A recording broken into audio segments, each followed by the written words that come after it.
Bonjour amis terriens. Depuis la première vidéo, je vous ai donné un certain nombre d'informations afin que vous compreniez comment l'univers s'est formé, comment vous êtes apparu sur la Terre et ce qu'il vous a fallu pour vous incarner. Eh bien mes amis, savoir tout cela n'est pas suffisant. Pour vous incarner et vivre sur la planète que vous avez choisie, il faut aussi de l'énergie. C'est pourquoi je vais vous parler aujourd'hui de vos chakras. Grâce aux chakras, l'énergie du ciel arrive dans votre corps par le sommet du crâne et va jusqu'à votre coccyx, puis vos pieds en mouvement descendant, et l'énergie de la terre entre par vos pieds en remontant jusqu'à votre tête en un mouvement remontant. Ces deux mouvements ont lieu simultanément et permettent à l'énergie vitale que vous nommez sur terre prana de circuler dans tout votre corps grâce à des conduits que vous appelez les nadis.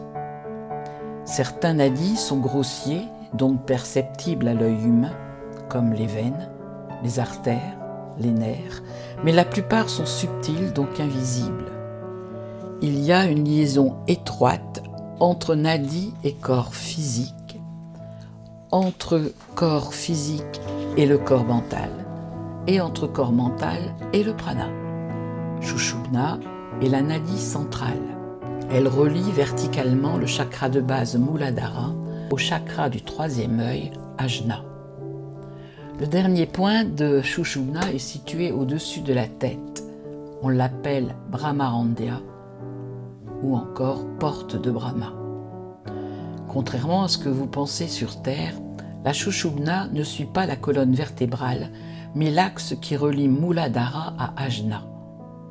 Le plus souvent, Sushumna reste fermée et le prana circule à travers Ida, nadi lunaire située à gauche de la Sushumna et en relation avec le cerveau droit, mais aussi à travers Pingala, nadi solaire en relation avec le cerveau gauche qui est situé à la droite de Sushumna. L'ouverture de Sushumna se produit graduellement lorsque vous travaillez à élever votre niveau de conscience, ce qui permet l'ascension de la Kundalini, une puissante énergie spirituelle qui se trouve dans la base de la colonne vertébrale. Inda et Pingala se séparent au niveau de Muladhara, puis ils se rejoignent à nouveau au niveau de Ajna, avant de se quitter encore pour pénétrer dans la narine droite et la narine gauche. Elles sont reliées au canal central, la Sushumna, et représentent la polarité gauche-droite, ou si vous préférez, le masculin et le féminin de l'être. C'est le croisement des nadis dans l'axe central Sushumna qui produit un centre énergétique que vous appelez chakra. Les chakras sont des roues énergétiques situées dans le corps astral, mes amis. Ils sont reliés à des organes et ils ont une fréquence vibratoire et un niveau de conscience correspondant à vos besoins vitaux. Plus vous intégrez les leçons des expériences que vous vivez au quotidien et celles de vos expériences spirituelles, plus vous élevez le niveau de conscience du chakra et plus vous devenez apte à harmoniser vos chakras, leur développement et la circulation de vos énergies. Il est important de considérer ces centres énergétiques comme des niveaux de conscience que vous devez alimenter par vos actions. Les 7 chakras principaux sont implantés le long de la Sushumna. Ils sont en forme de double cône dont la pointe de jonction est placée dans le canal central et dont les ouvertures s'évasent vers l'avant et l'arrière. Il y a donc un échange vital constant entre Sushumna et les chakras par l'intermédiaire des nadis. Les chakras reçoivent et émettent de l'énergie aussi bien par la Sushumna et les autres canaux que par leur rayonnement propre tout autour du corps. Ils agissent comme des antennes et des centres de communication avec les organes du corps, la terre et le ciel. L'énergie devient de plus en plus subtile au fur et à mesure qu'on s'élève vers la tête.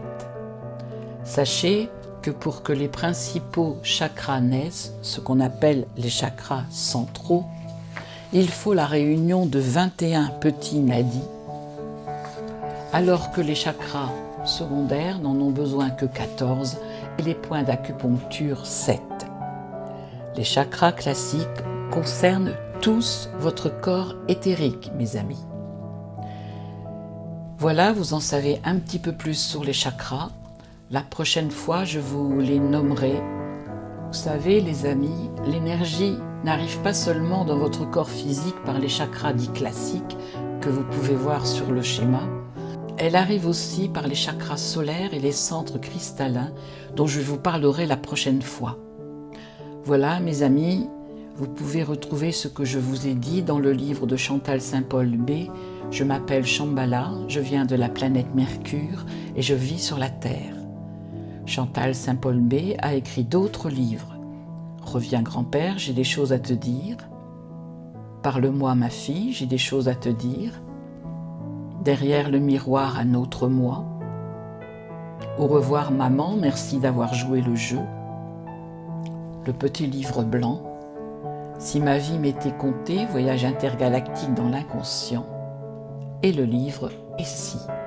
Vous pouvez vous procurer ces livres aux éditions Rue de Saint-Germain, 5 bis Les Bruyères, 56 350 à Saint-Vincent-sur-Oust, ou par téléphone au 06 17 14 26 04. Au revoir les amis et au plaisir de vous retrouver.